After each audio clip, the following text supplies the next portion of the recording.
ငရဲကိုရောက်သွားတယ်ဆိုတာငရဲကဆွဲခေါ်တာလားကိုကသွားခြင်းလို့သွားတာဒီကိုသွားခြင်းလို့ကိုသွားတာ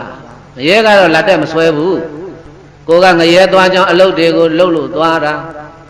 ငါးပါးသီလထဲမှာသူရာမေရယမစ္ဆပမာရဌာနဝရမဏိသိက္ခာပဒံသမာဓိယမိနောက်ဆုံးကပါသလားမပါဘူးလား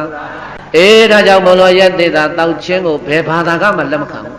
အရက်တောက်လိုက်အမှားများလာတာငရဲရောက်တယ်ငရဲကလွတ်လပ်ပြန်တော့အယူဘဝတဲ့အယူတော်မှာတဘဝတော့မဘဝ900တဲ့ဘုန်းကြီးကအဲ့တရားပေါ်ကြရင်အဲ့ဒီအယူမကိုမကြည့်ရရင်မနေနိုင်တာအသွားတစ်ခေါက်ကြည့်တယ်ပြန်တစ်ခေါက်ကြည့်တယ်ဒီယူမဘာတွေလုပ်နေလဲဘာတွေပြောနေလဲဘာတွေစားနေလဲဘာလို့လက်တွေ့လေးတွေပြခြင်းလို့လူချင်းတူတူဘာဖြစ်လို့ယူနေတာတော့ရှင်းတယ်ဘုရားကျမ်းဂန်ကတော့အရက်တောက်ခဲ့လို့ဒီမိမယူဟိုဘကဘလောက်တောက်ခဲ့လဲမသိဘူးမိုးမလင်းဘူးဆိုတာသူပဲဖြစ်လိမ့်မယ်ထင်တယ်ဆက်လိုက်တော်ကြီးနဲ့တဝါတိုင်းနေတဲ့တခါလေဆောင်းနေကြီးများချမ်းလိုက်တာမပြောနဲ့ဒီကမျိုးတဲ့ဆွမ်းသားသွားရင်ခြုံတယ်ဒီဒုက္ကုတ်တင်တဲ့တခါလေပတ်သွားတယ်ချမ်းလုံးလို့ဒီလောက်နေနေထွေးထွေးနေတာတော့မှတချို့ဘာဖြစ်လဲတခါကြီးတွေစောင်းနဲ့ခြံတောင်းနဲ့ခေါင်းအောင်နဲ့မှုရနေတာတော့မှလေဖြတ်လို့တယ်ကဲအယူမှတာမန်တဲ့လေးပေါ်မှာထမိန်ချုံပြီးကွေးနေတာဖြတ်လိုက်ပါလားဟဲ့လေမဖြတ်ဘူး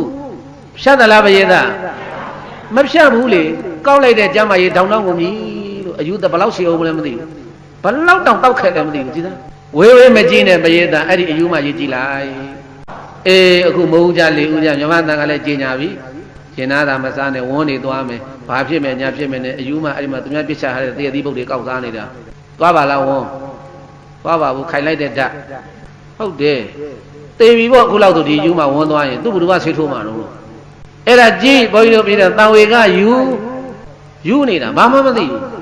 ပါဇက်ကလည်းဘာတွေပြောနေဒီပွားစီနဲ့မူးတော့ကတောက်တော့ကဒီဖြစ်တောက်လှုပ်ခဲ့တာတွေကအယူဖြစ်တော့လဲဖြစ်တောက်လာတာပဲဟုတ်တယ်လေမူးတဲ့ခါကျတော့ရစ်သွားအိမ်မှာလာပြီးတော့ဟိုဟင်းကဘလို့ဖြစ်တယ်ဒီဟင်းကဒီလိုဖြစ်တယ်အဲ့ဒါပါဇက်ကမူးတော့ကဖြစ်တောက်နဲ့ပြောခဲ့တယ်အဲ့ဒီဖြစ်တောက်ကြီးကယူလဲယူကခုလဲဖြစ်တောက်ပဲသူကအဲ့တော့ဘုန်းကြီးတို့မင်းသားဘုန်းကြီးပြောခြင်းနဲ့အဲ့ဒါများတောက်ခဲ့လို့နည်းတောက်တဲ့လူကြတော့တမျိုးဘယ်လိုလဲတဲ့အဲ့ဒီလိုတွတ်လဲအောင်တော့မယူဘူးစာတင်လို့မရဘူးညံထိုင်းတယ်မွေးလာတဲ့ကပါဇက်တက်ကတရေတွေကြားပြီးတော့လေဘာတွေပြောနေမှလည်းမသိဘူးလူကြီးတော့လည်းခါတဲ့ကောက်တီကောက်ပွေးနဲ့ဘလို့ဖြစ်နေမှမသိဘူးအဲ့ဒါတချို့ကဒကမာကြီးတွေကပြောတယ်အဲ့လိုခလေးများမိသားစုတွေပါလာရင်ဘာပြောတယ်အောက်မေ့လို့တော့အမေခလေးကတိုက်ကလာတာတဲ့ဘယ်ဟာတိုက်ကလာမယ်တောက်လာတာအဲ့ဒါကနည်းနည်းတောက်လို့များတောက်ရင်တော့တွတ်လဲအောင်ယူပြီးတာမှတ်ပြီးတော့လို့ဒါကြောင့်မလို့ရဲ့သေးသားတောက်သူများမှာလောကတလွားမှာမတင်တယ်သေတဲ့နောက်မှာအပေကြလို့900ဘဝယူလိမ့်မယ်ဘုရားဟောလာကြံကံရနဲ့လမ်းမှန်ပြလို့ဆုံးပါတယ်အဲ့ဒါကြောင့်မောင်မယ်များတတိထားရှောင်ရှားကြပါကွယ်